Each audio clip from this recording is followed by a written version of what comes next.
আসসালামু আলাইকুম ভিউয়ার্স, আশা করি সবাই ভালো আছেন। আলহামদুলিল্লাহ, মাশাল্লাহ, আমরা 8,000 বস্তা সেই সাথে 1200 পেঁপে গাছ নিয়ে কাজ করতে যাচ্ছি। তো আজকের আলোচ্য বিষয় হচ্ছে আমাদের এই যে প্রজেক্ট আদা আর পেঁপের কম্বিনেশন।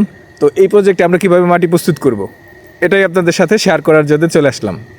তো যাই হোক, এখন একটু হিসাবে আসি।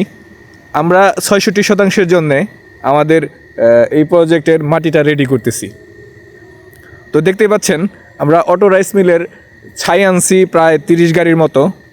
সেই সাথে আমরা অটো রাইস মিলেরই যে চিটা থাকে, ধানের চিটা, এটা দিছি 8 গাড়ির মতো।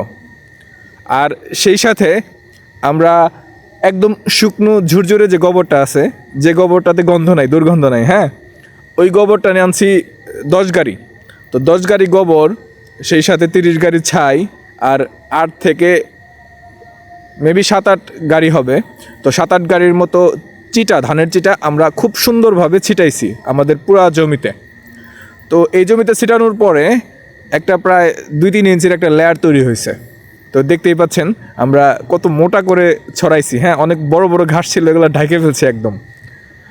তো এত খাবার দেওয়ার কারণ হচ্ছে একটাই, যে আমরা ইন ফিউচার 1 বছর এটার একটু কম যত্ন নিলেও চলবে ইনশাল্লাহ। এরপর আমরা আমাদের জমিটা খুব সুন্দরভাবে ভিজাই নিছি এই কারণে যে ছায়ের সাথে সব আইটেমগুলো মিশে যাক। তারপর আমরা ট্রাক্টরের সাথে একটু ডিপলি আলাপ করে নিছি, যাতে চাষটা খুব গভীরভাবে দেয়। চাষটা কিন্তু গভীরভাবে দেওয়া খুব ইম্পর্ট্যান্ট। প্রায় 6 থেকে 7 ইঞ্চি, 8 ইঞ্চি, 9 ইঞ্চি হলে আরও ভালো হয়। তো 8-9 ইঞ্চি গভীরতা করে আমরা যদি চাষটা দিতে পারি, তাহলে সেই ক্ষেত্রে বস্তা করাতে অনেক সুবিধা হবে, পেঁপের বেড করতে অনেক সুবিধা হবে। এটা কিন্তু অবশ্যই লক্ষণীয় বিষয়, নাহলে কিন্তু মাটি পাওয়া যাবে না জমির ক্ষেত্রে, হ্যাঁ। তো যাই হোক, আমরা চাষ শেষ করলাম। দেন আমরা এক চাষ দেওয়ার পরে আমাদের জমির বর্তমান অবস্থা হচ্ছে এরকম। আমাদের জমির মাটিগুলা সাদাটে টাইপের, কিন্তু আমরা এই সার, ছাই এগুলো দেওয়ার কারণে মাটি কালো হয়ে গেছে। রাসায়নিক সার নিয়ে একটু বলি। TSP, MOP, DOP, zinc, gypsum, humic acid সহ আরও বিভিন্ন সার এখানে দেওয়া হয়েছে। তো জমি শোধনের ব্যাপারে চুন, তারপরে ব্লিচিং পাউডার, ট্রাইকোডার্মা এগুলোও দেওয়া যায়, তবে আমার জমিতে পর্যাপ্ত পরিমাণে এগুলো দেওয়া আছে, কারণ আমি তো রীতিমতো চাষ করতেই আছি। তো যাই হোক, এখন একটু আমরা বস্তা ভরাট এবং আমাদের বেড নিয়ে একটু কথা বলি। তো এখানে দেখতে পাচ্ছেন আমরা 3 ফিট প্রস্থ পেঁপের জন্য বেড রাখছি। সেই সাথে 2 পাশে আমরা আদার সারি দিছি, 1 সারি করে, হ্যাঁ। 1 সারি দেওয়ার কারণ হচ্ছে এটা, যে আদা গাছ যখন একটু বেশি হয়ে যায়, একটু ঘন হয়ে যায়, তখন কিন্তু আদার ফটোসেশন হইতে চায় না।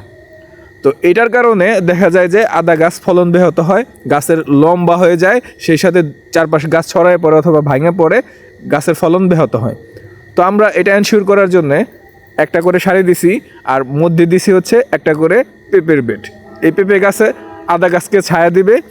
আর আদা গাছ কিন্তু 50 থেকে 60% অবশ্যই আমাদের ছায়া লাগবে। তো এই ক্ষেত্রে আমাদের পেঁপে গাছ এটা কভার করবে, আর আদা ইনশাল্লাহ ঠিকঠাক হবে। সেই সাথে পেঁপে গাছের নিচের যে আর্দ্রতা, এটাও ঠিকঠাক থাকবে, যার কারণে আশা করি যে পেঁপেও ভালো রেজাল্ট করবে।